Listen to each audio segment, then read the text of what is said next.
শবে কদর পাওয়ার সহজ উপায় কি? শবে কদরের নামাজ ও দোয়া আছে কিনা? রমজানের শেষ দশকের কোনো আমল আছে কিনা, কি কি আমল করতে পারি?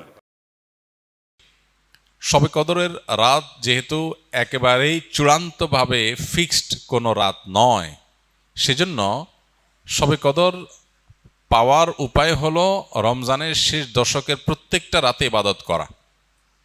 প্রত্যেকটা রাতে ইবাদত করার যদি সুযোগ না হয়, তাহলে কমপক্ষে বেজোড় রাতগুলোতে ইবাদত করা। নবী সাল্লাল্লাহু আলাইহি ওয়াসাল্লাম বলেছেন, তাহাররাউ লাইলাতুল কদরি ফিল বিত্রি মিনাল আশরিল আওয়াখিরি মিন রমাদান। রমজানের শেষ দশকের বেজোড় রাতগুলোতে তোমরা কদর তালাশ করবে।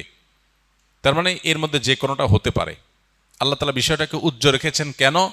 হাফেজ ইবনে হাজার আসকালানী রহমতুল্লাহ আলাইহি, বিশ্ববিখ্যাত হাদিস ব্যাখ্যাতা, হাদিস বেত্তা, তিনি সহিহ বুখারীর বিখ্যাত ব্যাখ্যা গ্রন্থ ফাতুল বারীতে লিখেছেন যে আল্লাহ রাব্বুল আলামিন লাইলাতুল কদর নির্দিষ্ট একটা রাতকে ফিক্সড করে না দিয়ে, এই যে শেষ দশক আবার বেজোড় রাতগুলোর মধ্যে সম্ভাবনা বেশি, এটা করেছেন যাতে করে আমরা বেশ কয়েকটা রাত ধরে ইবাদত করতে পারি। এখন মনে হতে পারে এটা তো আমাদের কষ্ট হচ্ছে, আমাদের জন্য বোঝা হলো, ফিক্সড হলো তো আমাদের জন্য সহজ হয়ে যেত। মরার পর যখন আমল নামা হাতে পাবো, তখন মনে হবে ইস, এই লাইলাতুল কদর আল্লাহ শেষ 10 রাতের মধ্যে রেখেছেন, পুরো রমজানে রাখতেন তাহলে 30 রাত ধরে ইবাদত করতে পারতাম। কারণ তখন লাভটা চোখে আসবে এবং দেখা পড়বে। তো এই জন্য লাইলাতুল কদরের জন্য শেষ রাতে বেশি বেশি ইবাদত করতে হবে। এটা হলো লাইলাতুল কদর পাওয়ার সহজ উপায়। আরেকটা সহজ উপায় আছে, সেটা হলো যে এতেকাফ, যেটা এতক্ষণ বললাম। আপনি মসজিদে যদি এতেকাফ করেন, তাহলে লাইলাতুল কদর পাওয়াটা এমনিতেই সহজ হয়ে যাবে। এমনকি এতেকাফকারী ব্যক্তি, যদিও শেষ দশকে নবী সাল্লাল্লাহু আলাইহি ওয়াসাল্লাম রাত জেগে থাকতেন, যদি কোনো কারণে তিনি ঘুমিয়েছিলেন, তারপরে এতেকাফ করার ব্যক্তি ঘুমাইলেও সেটা ইবাদতের মধ্যে। বাসার ঘুম আর মসজিদে এতেকাফকারীর ঘুমের মধ্যে পার্থক্য আছে। মসজিদে অবস্থানটাই ইটসেলফ একটা ইবাদত। অতএব আপনি যদি চান যে আমার লাইলাতুল কদর মিস না হোক, তাহলে তার জন্য সবচেয়ে মোক্ষম সুযোগ এবং সবচেয়ে সহজ উপায় হলো এতেকাফ করা। এতেকাফ অত্যন্ত প্রেমময় একটি ইবাদত, যেটা খুব ভেতর থেকে ফিল করা যায়। আল্লাহর সাথে একান্তে কথা বলা যায়, অনুভব হবে যে আমি আল্লাহর ঘরে আছি, আল্লাহর ঘরে হাজির হয়ে গেছি। সবাই বের হয়ে যাচ্ছে, আমি বের হচ্ছি না, কারণ আমি আল্লাহর ঘরের বন্দী, নিজেকে বন্দী করে ফেলেছি। অন্যরকম এক ফিল আসবে ইনশাআল্লাহ বিদিনিল্লাহ। অনেকেই শবে কদর সম্পর্কে জানতে চায় কোন রাতে নামাজ আদায় করব, কি নিয়মে নামাজ পড়ব ও কি দোয়া করব। এটা আমরা এই যে এতক্ষণ বললাম, আশা করি যেটা উত্তর হয়ে গেছে। শবে কদরের নামাজ ও দোয়া আছে কিনা? শবে কদরের অন্যতম আমল হলো রাতে দাঁড়িয়ে ইবাদত করা, নামাজ পড়া। এই জন্য আমরা লাইলাতুল কদরে ইনশাআল্লাহ তৌফিক অনুযায়ী 2 রাকাত করে করে লম্বা লম্বা কেরাত, লম্বা লম্বা রুকু, লম্বা লম্বা সিজদা দিয়ে খুব মনোযোগের সাথে দীর্ঘ সময় নিয়ে আমরা নামাজ আদায় করার চেষ্টা করব। এটাই হলো লাইলাতুল কদরের নামাজ। এর কোনো রাকাত সংখ্যা নাই যে এত রাকাত পড়তে হবে, যার যতটুকু তৌফিক হয়, 2 রাকাত, 4 রাকাত, 6 রাকাত, 8 রাকাত, তারাবির পরে রাতভর আমরা সে নামাজগুলো পড়তে থাকবো ইনশাআল্লাহ। নামাজের পাশাপাশি লাইলাতুল কদরে করার জন্য স্পেশাল আমল নবী করিম সাল্লাল্লাহু আলাইহি সাল্লামের পক্ষ থেকে রেকমেন্ডেড আমল একটাই আছে, সেটা হলো মা আয়েশা রাদিয়াল্লাহু তাআলা আনহা বর্ণিত হাদিসে যে দোয়ার কথা আমরা জানি, সেটা হলো আল্লাহুম্মা ইন্নাকা আফুউন তুহিব্বুল আফওয়া ফাফু আন্নি। হে আল্লাহ, আপনি ক্ষমাশীল, ক্ষমাশীলতাকে পছন্দ করেন, অতএব আমাদেরকে ক্ষমা করে দিন। এই দোয়া বেশি বেশি করে করা। এর বাইরে আমরা জিকির, আজকার, তাসবিহ, কোরআন তেলাওয়াত, দোয়া, রোনাজারি, এগুলোর মাধ্যমে পুরো রাত অতিবাহিত করার চেষ্টা করব ইনশাআল্লাহ। নামাজের ক্ষেত্রে বিশেষ কোনো নামাজ নাই যে লাইলাতুল কদরের এরকম এত রাকাত নামাজ, প্রথম রাকাতে অমুক সূরা এতবার, তমুক সূরা এতবার, এরকম কোনো বিশেষ নিয়ম নাই। বরং অন্য যে কোনো নামাজের মতো যে কোনো সূরা দিয়ে আমরা নামাজগুলো পড়তে পারি।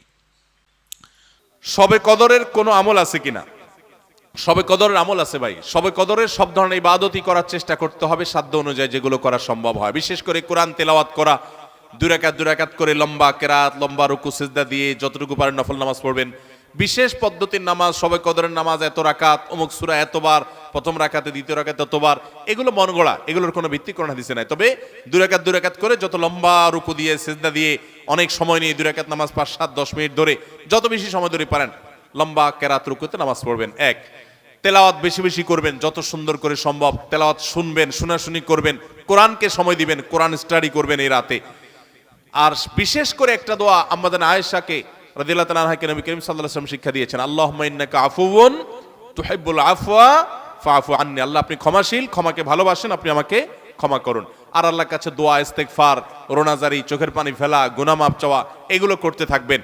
দান সাদেকা করার সুযোগ থাকলে সেটাও করবেন, অর্থাৎ যে কোনো সাধারণ আমলই করবেন। হাদিসে বিশেষ করে এই দোয়াটার কথা বলা আছে, এটা আমরা লাইলাতুল কদরে পড়ব। শবে কদরের নামাজের নিয়ম কি, কত রাকাত পড়তে হবে একটু জানাবেন। শবে কদরের নামাজের নিয়ম কি, একটু আগে আমরা বলেছি যে শবে কদরের নামাজের আলাদা কোনো নিয়ম নাই। অন্য যে কোনো সময় যে আমরা নফল নামাজ পড়ি, ঠিক একই পদ্ধতিতে আমরা শবে কদরে পড়বো, লাইলাতুল কদরেও পড়বো। আমরা বিশেষ করে অনেকে মনে করি লাইলাতুল কদরের প্রথম রাকাতে অমুক সূরা এতবার পড়তে হয়, সূরা ফাতিহার পর দ্বিতীয় রাকাতে তমুক সূরা ততবার পড়তে হয়। এগুলো সবগুলো মানুষের নিজেদের বানানো। কোরআন বা হাদিস এরকম কোনো ফরম্যাট শবে কদরের জন্য আলাদা ঠিক করে দেয় নাই। ওইটাকে আমরা আবশ্যক বানালে বরং সেটা বেদাত হতে হবে, বেদাত হতে পারে। আমরা দুই রাকাত করে যত লম্বা সময় পারি, যে কোনো সূরা দিয়ে পারি, আমরা বেশি বেশি করে নামাজ পড়বো শবে কদর ইনশাআল্লাহ তাআলা। রমজানের শেষ দশকের কোনো আমল আছে কিনা, কি কি আমল করতে পারি? রমজানের শেষ দশক হলো আমলের সবচেয়ে গুরুত্বপূর্ণ দশক। ভাইরা আমার, নবী করিম সাল্লাল্লাহু আলাইহি সাল্লাম সম্পর্কে আমাদের আয়েশা বলেছেন, কানা ইয়াজিতাহিদু ফীহি মা লা ইয়াজিতাহিদু ফী গায়রি। রমজানের শেষ 10 দিনে আসলে নবী সাল্লাল্লাহু আলাইহি সাল্লাম ইবাদতের জন্য এত চেষ্টা করতেন, এত মেহনত করতেন, এত সাধনা করতেন, তার জীবনে অন্য কোন সময় ইবাদতের জন্য এত সাধনা করতেন না, শেষ 10 দিন ইবাদতের জন্য যেরকম সাধনা করতেন। এবং আমাদের আয়েশা বর্ণিত হাদিসে আরো বলেছেন তিনি, নবী করিম সাল্লাল্লাহু আলাইহি সাল্লাম কানা ইদা দাখালাল আশার, রমজানের শেষ 10 দিন যখন শুরু হতো, আহিয়া লাইলা, সারা রাত আর ঘুমাতেন না, শেষ দশক কখনো ঘুমাতেন না।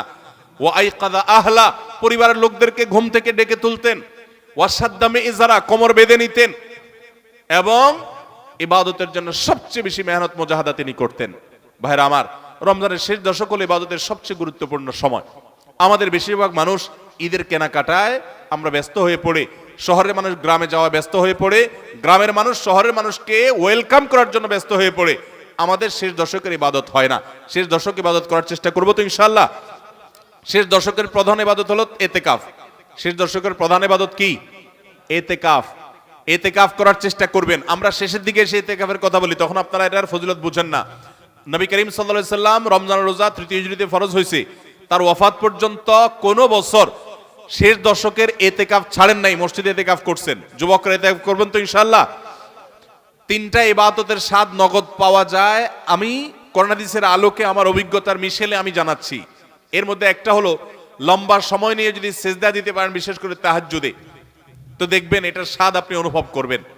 আর দ্বিতীয়টা হলো এতেকাফ। এতেকাফ রমজানের শেষ দশক যদি মসজিদে বসে যেতে পারেন, গাঠি বুসকা নিয়ে, কিচ্ছু করতে পারেন না, শুধু বসে গেছেন মসজিদে 10টা দিন, আপনার ফিল হবে যে আপনি আল্লাহ তাআলার চৌকাঠে এসে পড়েছেন।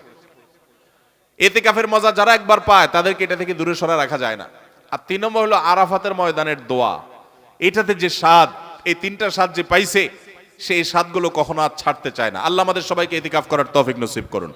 রমজানের শেষ দশকে ইতিকাফ করবেন, বেজর রাতগুলোতে বেশি বেশি ইবাদত করবেন, অন্য রাতগুলোতে ইবাদত বন্দি বেশি বেশি করবেন, কোরআন তেলাওয়াত বেশি বেশি করবেন, কারণ এই দশকে লাইলাতুল কদরে কোরআন নাজিল হয়েছে। আর নফল নামাজ, অন্যান্য দান সাদেকাও বেশি বেশি করে করবেন।